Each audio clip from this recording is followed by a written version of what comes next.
Hello everyone, Harry Baldock here, editor for Total Telecom. We're here on day one of Connected Britain. I'm delighted to be joined by Andy Bell, the head of public sector for ITS. Andy, how's the day going for you? Yeah, very well. Yeah, we kind of attended one of these for the first time after COVID, and subsequent to that, we've done Connected North as well as Connected Britain, and I think, as per our earlier conversation, some really positive conversations. A lot of customers attending this year, so some great conversations about kind of working in partnership with public sector. Yeah, really good. Yeah, and I think public sector has been a really kind of major focus throughout the conference. In terms of you guys interacting with these organisations, these local authorities, how does that conversation begin?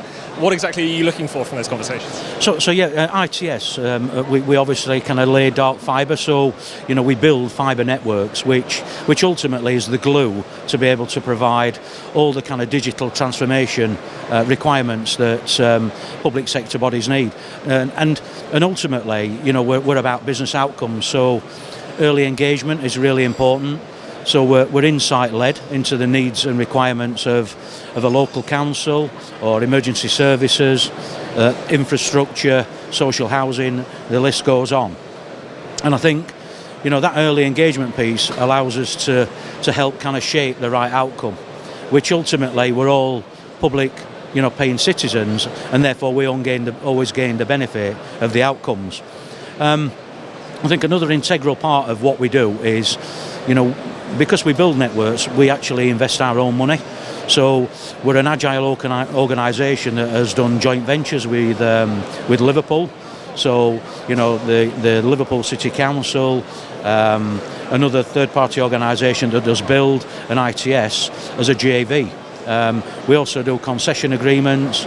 We've also done another similar sort of JV with Digital Connect. So again, we can demonstrate that agility in line with the kind of requirements of public sector. I think the last piece really is that's close to everybody's heart is about social value, and a lot of talk has been made about social value, but it's really important. Looking at retention of talent, attracting new talent, making sure that we can offer apprenticeships. We might do a bit of cyber security training.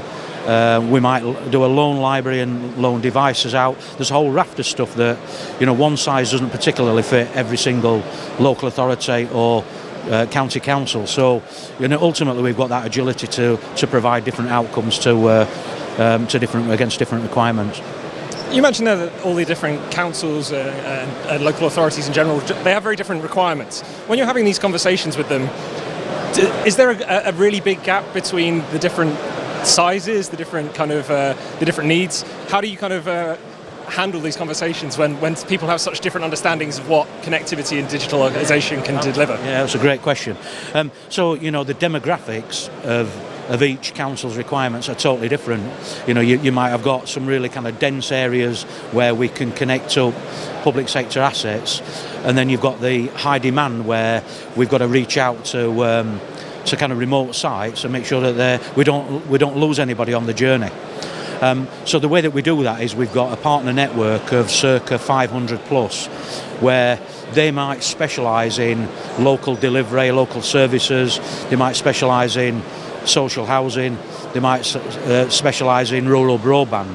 So we can take our network as an open access network and allow them to cheaper connect to the network, giving them the access to more residential rural sites.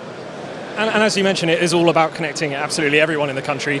Do you think we as an industry are doing enough to make that happen? Do you think that we've got the focus right in terms of these hard to reach people and the really vulnerable people in society? Yeah. I mean, I think we're on a journey.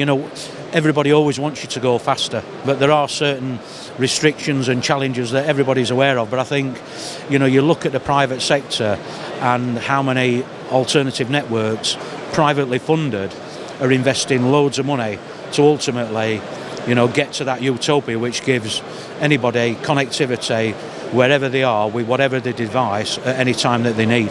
So, we are playing a part in that. Absolutely, we want to go faster, but like I was saying, there are certain restrictions which inhibit that, but we're going as fast as we possibly can. Yeah, it's definitely a very exciting time for the UK. Andy, thanks so much for speaking to me today. Thank you.